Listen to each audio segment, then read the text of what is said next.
Perfect budget meal destination for your family ba kamo? Aba, tara dito sa Southside Bazaar sa Imus, Cavite. Bakit kamo? Dito mo lang naman matatagpuan ang pinagsama-samang kainan, palaruan at kantahan. Tama nga kayo nang narinig dahil sobrang daming food options ang pwede nyong pagpilian. Kaya naman isinama ko na ang aming pamilya para gumala at pumood trip dito. Pero bago nga kami kumain ay pinaglaro ko muna ang mga bata sa inflatable playground na meron dito.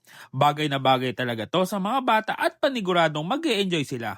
Matapos maglaro ay nagtingin-tingin si Bonita ng accessories sa kanilang non-food stalls. At syempre dahil napagod sila kakalaro at medyo gabi na din, kaya naman nag-aya na silang kumain. At dahil may mga batang kasama, kaya bumili ako ng pagkain na paniguradong magugustuhan nila. First stop ay ang All About Fries and Chicken. Binili ko dito ang best for sharing na bucket duo nila na may fries and chicken poppers. Kalokohan naman pag di pa nagustuhan yan ng mga bata. Bumili din ako sa tabi nila ng cheese coin na humahaba at paboritong food trip ng aking panganay. Sa drinks naman, syempre doon tayo sa smoothies at bumili naman ako dito ng Java Chip and Strawberry Graham. Pwede ba namang bata lang ang mag-e-enjoy? Syempre dapat kami din dahil gutom na din kami, kaya bumili ako ng rice meal dito sa La Fam's Crispy Sisig at dinakdakan. Ayan, sakto na ang food tripan, kakain muna kami habang nag-e-enjoy sa kanilang performer ngayon. Kaya kung kayo ay nag-iisip na dumayo dito, dito lang sila located sa Aguinaldo Highway sa Tansanluma sa Imus, Cavite. Malapit lang sila sa Robinson's Imus at Angel's Pizza. At kahit patapos na ang Christmas break ay pwedeng-pwede kayo dumayo dito dahil open sila araw-araw from 4 p.m. to 12 midnight. O, paano? Mag-enjoy muna kami at magpo-food trip. Kita-kit sa susunod kong dadayuhin kung saan may masarap,